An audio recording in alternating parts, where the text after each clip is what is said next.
and the voice of CBS Golf, Jim Nantz. So we welcome him in right now. Jim, how are you? Hello, Michael. Live here in Augusta, and the scoring, which was very predictable, was not going to be today what it was yesterday. Well, what happened yesterday, Jimmy? Why was it set up that way? Perfectly par for the course.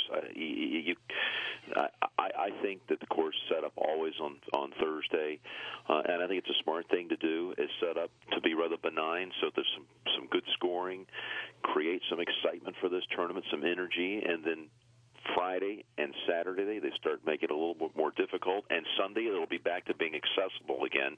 So the last day, birdies and eagles are being made.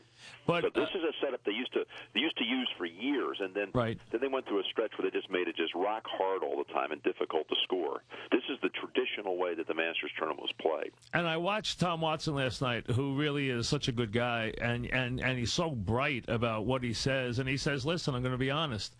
I could reach 7 or 8 pins that I usually can't reach." He said, so that's why I had the round I had. He said, I haven't been able to have a round like this. They're not going to give me that chance every day here. And he said the tees were up, so they went out of their way to make it a very much a red-letter day yesterday. Well, they didn't make it that much shorter, Mike. I'm going to be honest. I know you saw some of these tees, and it looked like they were teeing off right from the very front of these tees. These tees and how long the tees are made changes by the year. You know, this is a golf course. It's a constant work in progress. Every year there's a little tweaking going on here. And maybe sometimes it looks like they're either hitting off from what you would call maybe the senior tees or the ladies' tees. But it really was more about where the hole locations were yesterday than it was the length of the golf course. This did not play all that short. So it was just that they just gave guys a chance to – they gave them a chance to really shoot at the pins yesterday. That's exactly what it was. And what happened was there were some holes that played extremely short because the winds were so fierce at times that, you know, going downwind like the 18th hole yesterday, guys at times were flipping wedges and 9-irons in there because of the wind at their back. And what surprised you yesterday? Obviously, Tom Watson being on would surprise anybody. Everyone was predicting that Couples would be this good because they say his round with Tiger. Tiger said he was sensational. Watson says his game is better than it's been in 15 years. He's seen it on the Champions Tour. He felt that the victories that Fred's had on the Champions Tour has given Fred a new lease on life. I don't think there's any question. I mean, he's won his last 3 starts on the Senior Tour, Champions Tour as they know it. And his first start, he finished second to Tom Watson back in January over in Hawaii, and he was like 22 under and finished second. So he's been making a pile of birdies, and you know, winning anywhere creates an aura and a self-confidence that you can take it anywhere, and that's what's happened with Fred here.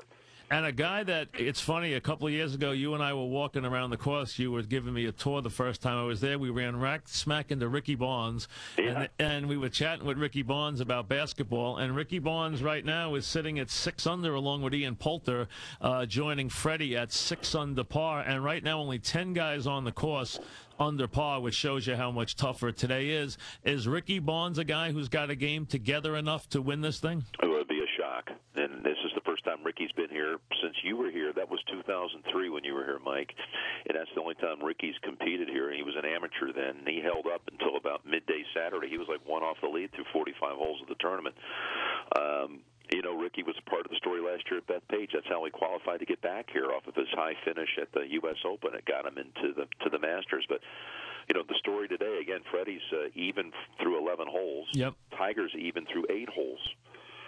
I gather even's going to be a pretty good round today. So from what it looks like so far, I don't think there's anybody anywhere on the course more than under 200 today. So far, so I think even's going to be a pretty good score. Now, what did you take from Tiger's round yesterday? Hey, you know what? And I said it. Did you watch the broadcast? I did not see it. I did not see it. Yeah, no. Well, you know, we were constantly making references to, you know, how people are reacting to Tiger. I, for one, didn't think the reception for Tiger was as raucous as maybe some of my own colleagues did. Oh, really? No, definitely not. And Tiger, of course, after the round is going to portray it like the place was going crazy for him, and that's not true.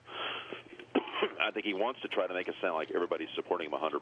But there were plenty of replays where, for example, he holds his putt at 15 for eagle, and you see in the background, I would say, in fairness here, three-quarters of the gallery, I'd say, was cheering pretty wildly, as anyone would react for an eagle putt. But I would say a quarter of the people weren't cheering at all, and I pointed that out.